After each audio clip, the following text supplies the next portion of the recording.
Far from the Heart, Haftarat Pekudei. As is my sacred custom, I can't promise that the Haftarah we'll discuss this week is the one you'll hear in Shul. I've chosen to focus on the Haftarah for Parashat Pekudei rather than those of the four Parashiyot. Once again, the Haftarah varies by tradition. The Sephardic Haftarah, the one that was the Ashkenazic Haftarah last week, summarizes the various vessels that Shlomo brought into the temple before its dedication.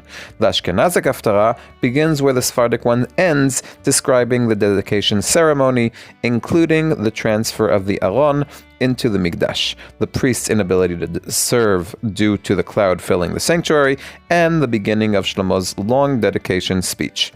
If we were to once again play a quick round of what's the connection to the parasha, the Sephardim view the core of the parasha as the summary of raw materials for the Mishkan, its vessels and the high priest's garments. Meanwhile, the Ashkenazim seem to think it's far more important to recall Moshe's blessing to Israel, the completion of the work and the glory of Hashem, filling the Mishkan to the point that Moshe could not enter.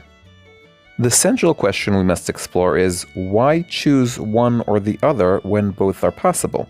That is, between these two adjacent and reasonably short haftarot, there was potential for a nearly complete summary of the parasha.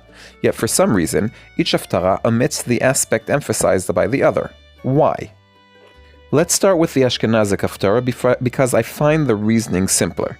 Beyond the many thematic similarities of the parasha, and perhaps a technical desire to avoid repeating verses from last week, the haftarah seems to focus more on the purpose of the Mishkan and the Mikdash.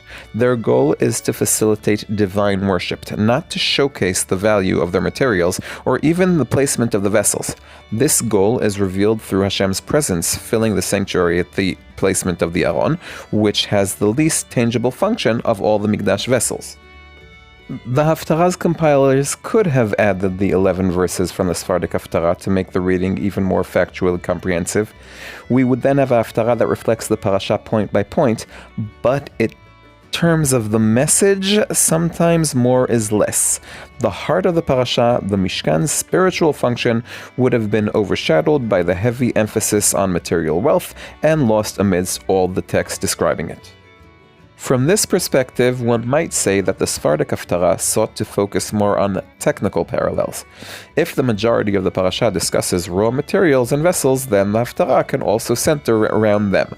The key aspect of the parasha is the completion of the Mishkan's construction, so the Haftarah deals with the vessels being brought into the Mikdash and their technical readiness for use.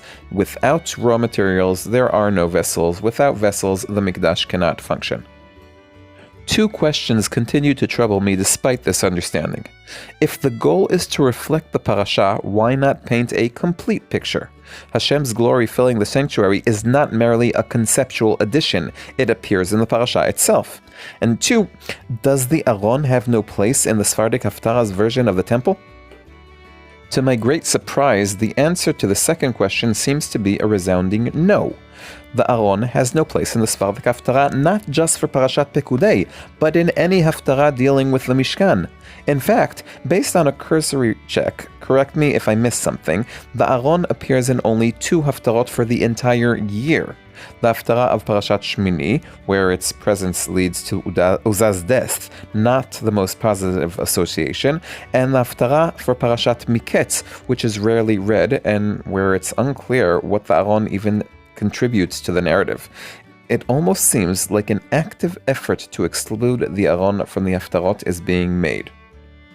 I can support and weaken this claim simultaneously with another surprising piece of information. The Haftarot are drawn exclusively from the Nevi'im, the prophets, with most section coming from Yeshaya onwards, Nevi'im Achronim. Interestingly, reference to the Aron drops dramatically between Nevi'im Rishonim and Nevi'im Achronim. How dramatically? According to the concordance I checked, from approximately 100 mentions down to just 1 in Yirmiyah.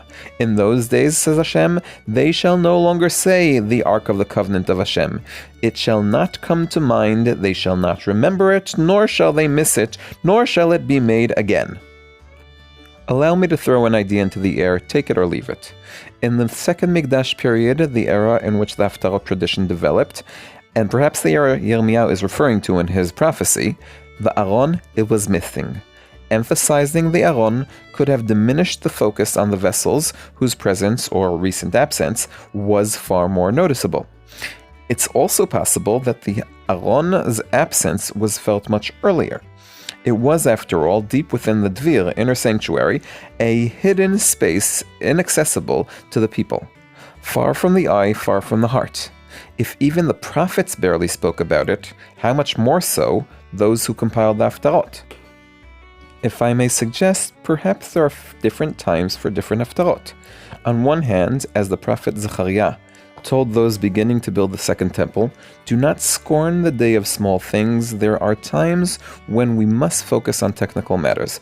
Without them, there is no temple service. But at the same time, let's not forget the ark. Though a healthy person doesn't see his heart, it's much harder to live without one. Let's not lose sight of it. In memory of my beloved and heroic student, Amichai Shimon ben Ishayim bat Yarubin Hashem Yikom Damo, Dovi Holtz, one who loves Tanakh.